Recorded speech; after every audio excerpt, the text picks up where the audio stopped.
Donc on va ouvrir dans le dossier ici, Carrette, on va aller ouvrir le PSD. Donc comme vous le voyez déjà, les sujets qui étaient imposés, ben c'était simple, il fallait choisir de dénoncer un problème dans le monde. Donc c'est assez vaste, il y a le choix. Et ici, c'est la cancel culture qui a été choisie par Carrette. Vous ouvrez donc le fichier natif dans Photoshop et on va analyser ça. Il suffit de double-cliquer sur lui, il va s'ouvrir dans Photoshop.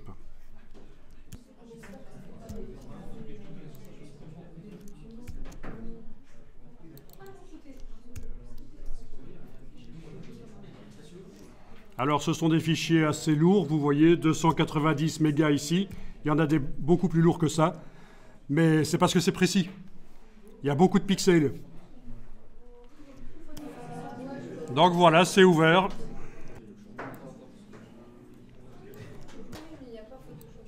Alors, vous allez mettre plein écran avec la touche F sur le clavier. Voilà. Avec Alt et la roulette de la souris, c'est le zoom avant, zoom arrière. Avec la barre d'espacement sur le clavier, c'est le panoramique pour bouger. Avec le double clic sur la main dans la palette des outils, c'est remettre le document en entier sur l'écran. Alors ici, on va se débarrasser des palettes qui sont à droite. Donc vous allez utiliser la touche Shift, pas Caps Lock, mais la touche Shift que vous enfoncez. Et vous enfoncez sur le clavier AZERTY la touche qui se trouve juste à gauche de la lettre A, c'est la touche tabulation. Voilà, avec Shift Tab, ça fait disparaître les palettes de droite. Et on va en faire apparaître une seule, c'est la palette des calques. Donc vous allez dans le menu Fenêtre et vous demandez Calque. Menu Fenêtre, Calque. Voilà. Alors la palette des calques, je vais la déplacer en prenant par son nom, comme ça je la rends indépendante des autres. Et puis, je vais rétracter les autres là, comme ceci. Voilà. Donc, j'ai la palette des calques qui est là, qu'on peut agrandir avec sa petite case en bas à droite quand on survole. Et on clique et on bouge. Voilà. Palette des calques complètement flottante. Parfait. Les vignettes ici chez moi sont plus grandes que chez vous. Donc, on va aller régler ça. Parce que c'est bien d'avoir des grandes vignettes comme ça. Alors, vous allez dans le menu de la palette des calques, les trois petites lignes ici. Et dans le menu, vous allez jusque Options de panneau. Dans les options de panneau, vous allez cocher la grande vignette et limite du calque. Et vous devriez y voir beaucoup plus clair.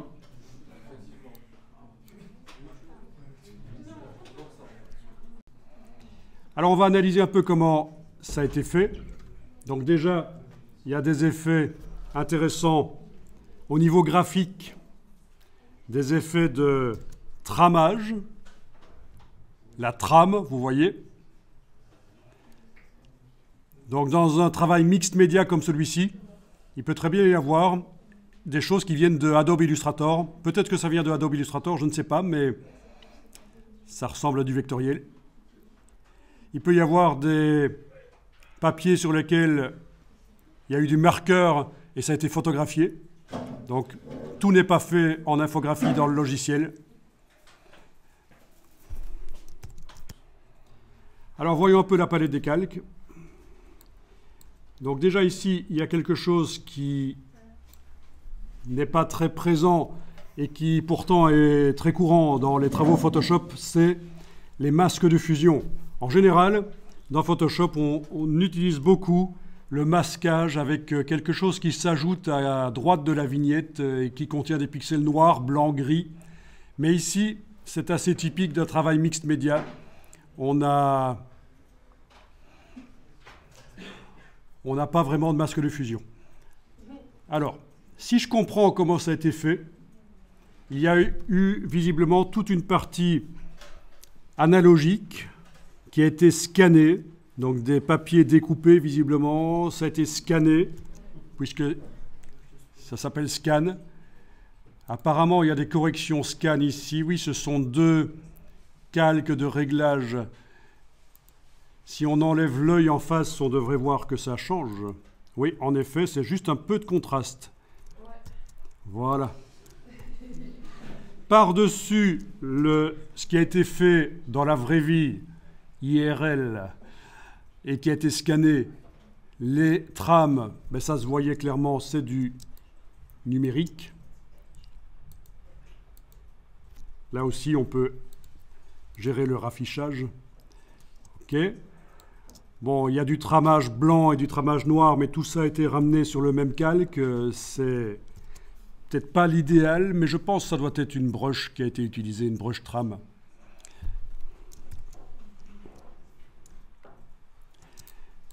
Oui, il y a un faisceau rouge pour la télécommande. Là. Il y a une police de caractère.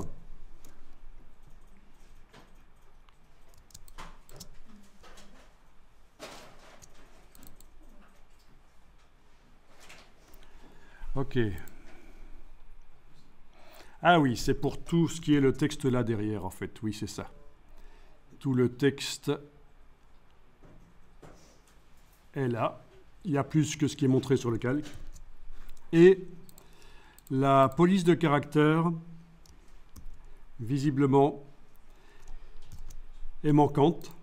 Mais si vous double-cliquez sur le calque texte, non pas sur le calque texte à cet endroit-là, sur le petit t, comme pour le modifier, eh bien ça vous dit que la police est manquante, avec une belle faute d'orthographe, et que vous pouvez remplacer par une police existante sur l'ordinateur. Du coup, ben oui, ça change peut-être d'aspect. C'est une police qui ressemble à celle qui était utilisée, qui a été mise à la place, une qui est installée dans l'ordinateur, mais voilà, du coup, le petit signe qui indiquait que la police était manquante a disparu, et la police est donc modifiable, on pourrait modifier le texte. OK, il y a un effet de papier arraché là en dessous, c'est pas mal. Un fond agressif. Voilà donc comment ça a été fait. Donc ce travail mixte média, il y a toute une partie qui a été faite précédemment de manière analogique, visiblement.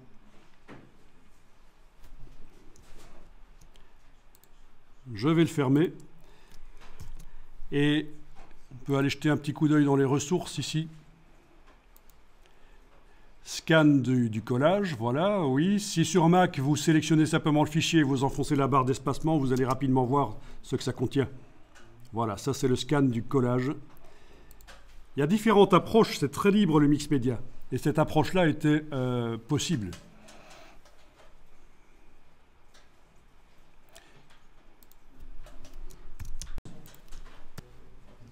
Donc ta question c'est, est-ce qu'on est obligé de prendre la même disposition que moi ?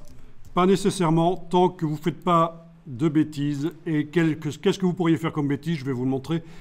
Je vais d'abord ouvrir, vous aussi vous ouvrez le dossier suivant Cérulus. Le PSD, bien sûr, le format Photoshop avec les calques.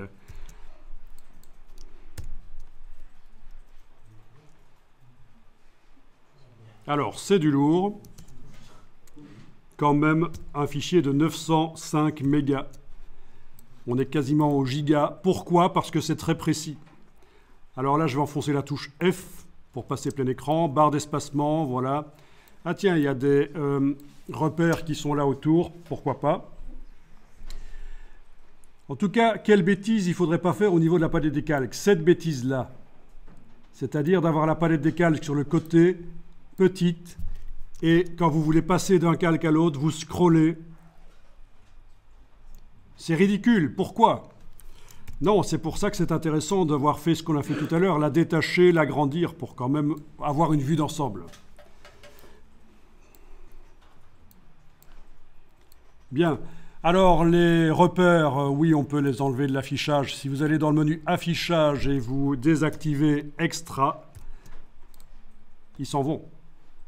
Ils n'étaient pas très gênants, mais malgré tout, on n'en a pas besoin là tout de suite. Alors, comment ça a été construit, ceci? Eh bien, voyons ça. Donc, un arrière-plan blanc, et donc les choses s'empilent en partant du bas. Nous avons un groupe qui s'appelle Partie déchets. Si on ouvre le groupe, On va voir qu'il y a du texte et des illustrations. Bien. Je vais refermer le groupe avec la petite flèche. Voilà. On peut même n'afficher que ce groupe-là temporairement avec la touche Alt, et quand on clique sur l'œil ici, vous ne verrez que cette partie-là. Voilà. D'accord? Alt-clic. Vous passez de l'affichage de tous les calques à l'affichage de seulement celui-là. Ce groupe-là, en fait. Ce n'est pas vraiment un calque, c'est un groupe. Donc c'est Alt-clic. Évidemment, là, j'ai foiré. Il va falloir que je remette les yeux manuellement. En glissant comme ça, voilà. Donc je disais Alt-clic pour isoler temporairement cette partie-là. Bien.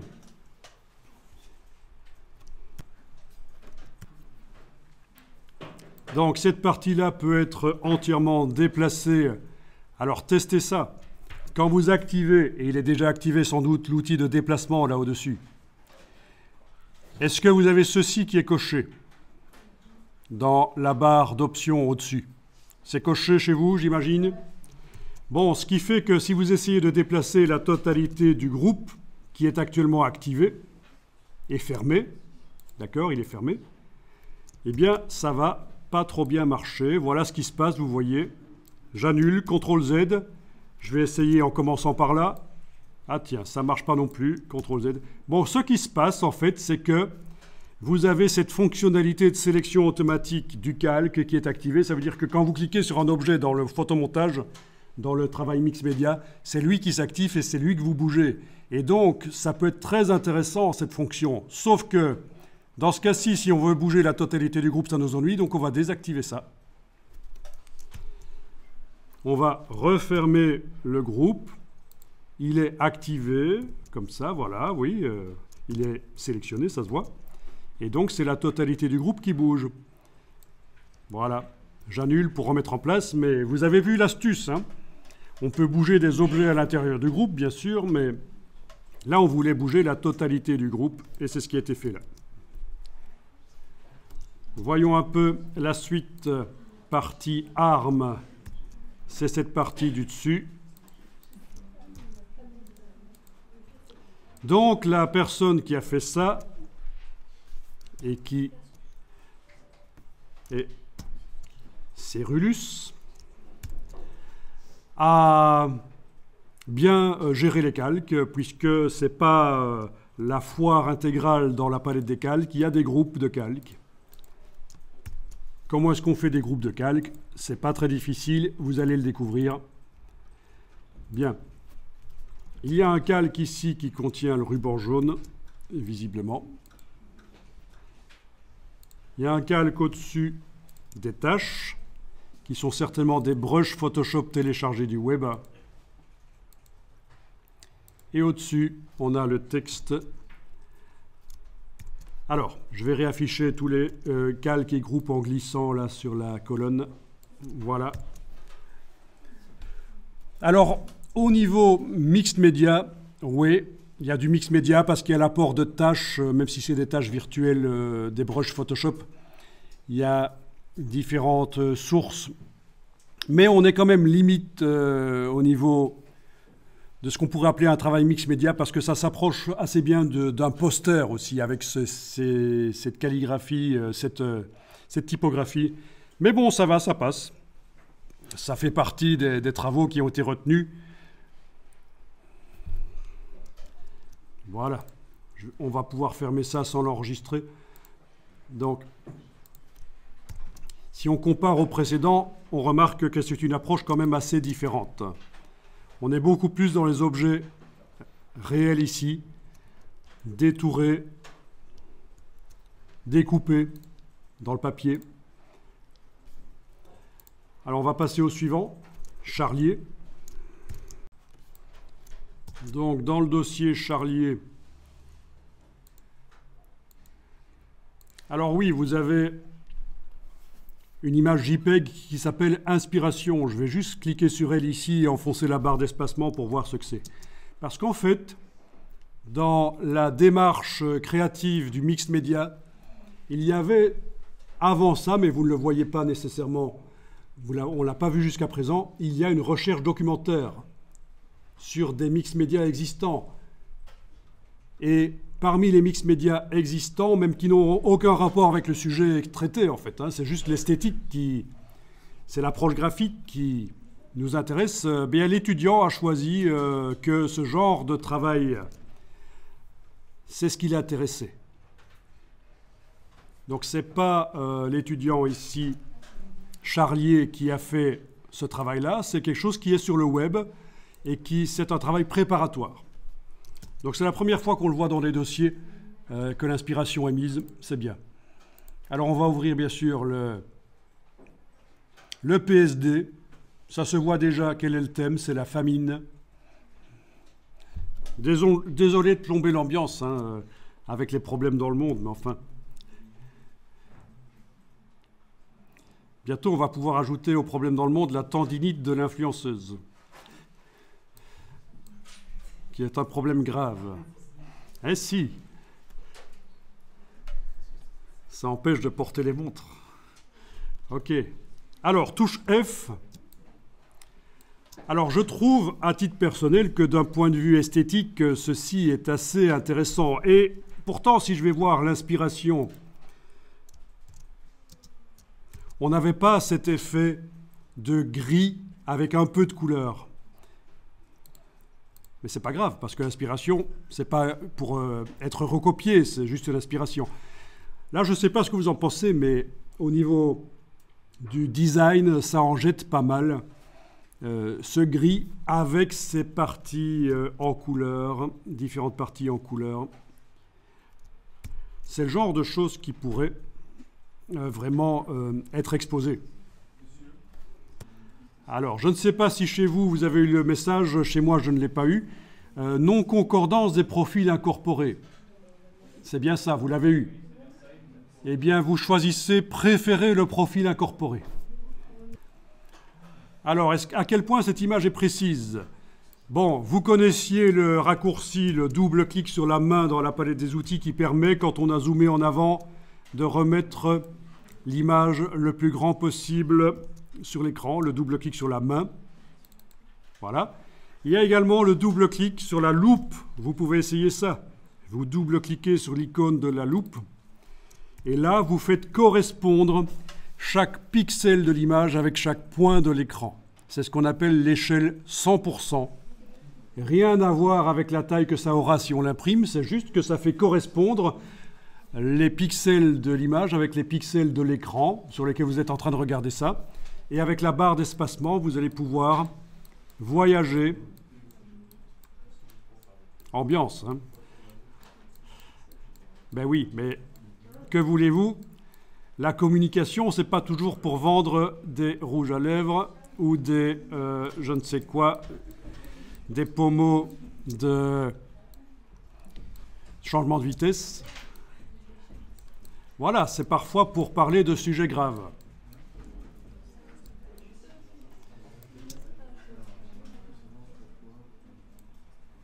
Alors, oui, ok, j'ai juste un petit problème avec ma palette des outils que j'arrive plus à bouger, donc, mais de toute façon, je ne l'aime pas comme ça. Je vais la faire passer ici en 2 colonnes avec la petite double flèche, et là, ça va être beaucoup plus facile de la bouger. Donc, je vous invite également, si vous voulez, à faire passer votre palette des outils en 2 colonnes.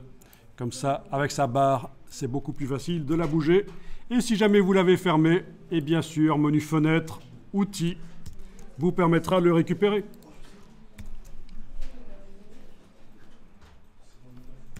Alors là, je vais aller chercher une palette.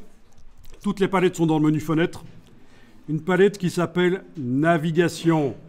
Navigation. C'est classé par ordre alphabétique, au cas où vous n'auriez pas vu. Hein. Palette Navigation, que je vais détacher ici. Bien. Palette Navigation, qui peut éventuellement s'agrandir par sa petite case en bas à droite. Si vous avez un ordinateur avec plusieurs écrans connectés, vous pourriez même mettre la palette navigation entièrement sur un des écrans. Quoi qu'il en soit, à quoi est-ce qu'elle sert? Eh bien, quand vous êtes en zoom avant, comme c'est le cas ici, forcément, on a double-cliqué sur la loupe et l'image contient beaucoup plus de pixels que l'écran, donc on ne voit qu'une partie de l'image. Eh bien, vous avez une vue d'ensemble du travail et vous voyez ce que vous êtes en train de regarder, c'est le cadre rouge. Vous pouvez même le bouger pour voyager dans le travail. Ainsi, je peux encore agrandir la palette, c'est pas plus mal, voilà. Ok. Si je zoome en arrière, le rectangle rouge s'agrandit, bien sûr. Si je zoome en avant avec Alt roulette, le rectangle rouge devient plus petit. Tout ça est bien pratique, c'est pas nouveau dans Photoshop, mais dans le cas de travaux très précis et complexes comme ceci, ça peut aider la palette navigation. Alors justement, quelle est la précision de ce travail au niveau du nombre de pixels? Double-clic sur la main ici pour revenir en affichage entier. Voilà. Ben, menu image, taille de l'image. Il était demandé pour le travail un travail de minimum 5000 pixels sur 5000. Ça ne veut pas dire que le travail devait être carré, c'est un minimum. Ici, on est à 5000 sur 10 000, c'est parfait. C'est parfait. 5000 points sur 5000 points visiblement en largeur, 10 000 points en hauteur. C'est quand même assez précis.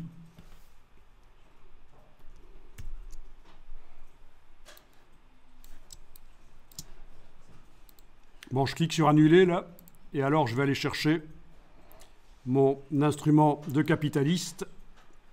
Voilà. Donc, si je multiplie 5000 par 10 000,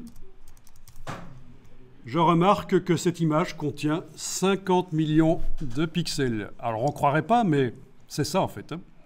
C'est énormément de pixels. Heureusement, on ne les travaille pas un par un. On fait du travail en masse avec des brushes, etc. Donc, on n'en est plus au pixel art. Alors, au niveau de l'analyse ici de la palette des calques,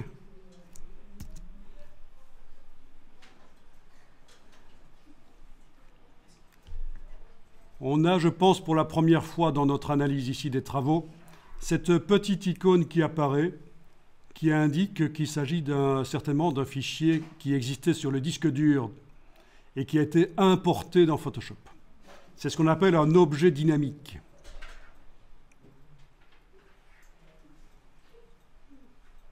Certains ne sont pas des objets dynamiques, alors que d'autres le sont. Alors, c'est quoi la différence? Ben, écoutez, essayez de travailler par exemple sur la corde ici. Activez le calque de la corde, tout simplement, en cliquant une fois sur lui.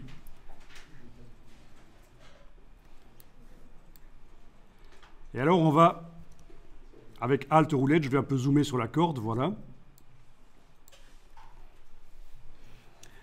Alors, on va appliquer un filtre. Filtre. Flou. Filtre flou, flou gaussien, par exemple. Donc, vous avez activé le calque de la corde, qui n'est pas un objet dynamique. Et on va dans le menu filtre flou, flou gaussien. Je suis en train de vous montrer quel est un des avantages d'un objet dynamique. Vous allez avoir la démonstration. Vous allez pouvoir augmenter le flou gaussien. La case aperçue est cochée. Vous voyez que derrière, la corde devient floue. Là, vous avez modifié de manière permanente, irréversible, la corde. C'est-à-dire qu'elle est floue et il n'y a pas dans Photoshop par la suite quelque chose qui pourra la faire redevenir nette, enlever le flou. C'est ce qu'on appelle du travail destructif. Alors de plus en plus dans Photoshop, on est en travail non destructif. Eh bien, c'est ce qu'on va faire avec ce qu'il y a juste en dessous de la corde. Les billets, vous activez les billets. Où sont-ils? Eh bien, je vais zoomer en arrière et aller rezoomer en avant sur les billets, voilà. Et là, je vais dans Filtre, Flou, Flou gaussien.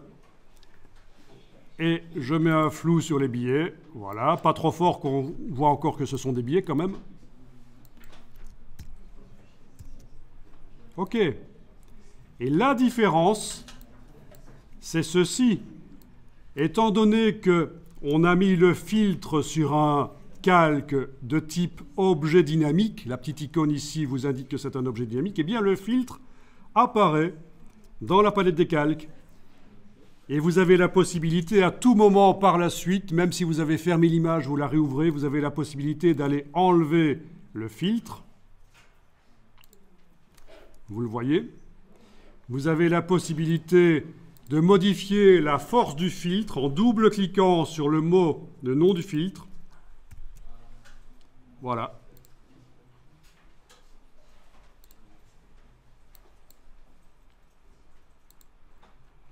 Et vous avez même un masque du filtre qui permettra, quand on dessine en noir dedans, de faire en sorte que le filtre n'agisse pas partout.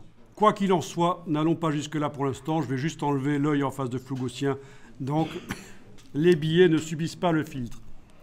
Très intéressant, c'est assez révolutionnaire cette manière d'appliquer les filtres, mais ça date quand même d'il y a plus de 10 ans dans Photoshop. Ceci dit, peut-être que certains parmi vous ne connaissaient pas. Donc c'est ce qu'on appelle les objets dynamiques qui ont plein d'intérêts, dont un des intérêts, c'est quand on met un filtre sur eux, le filtre devient dynamique. Ça veut dire quoi dynamique? Ça veut dire modifiable. Et là, on est clairement dans une approche de travail non destructive.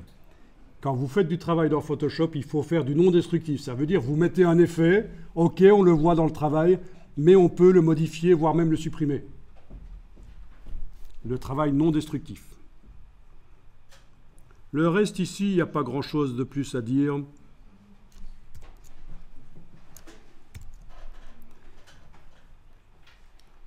Voilà, vous voyez comment ça fonctionne, c'est vraiment de la superposition. C'est caractéristique des travaux mix média ici, il y a de la superposition et je trouve ce travail particulièrement excellent.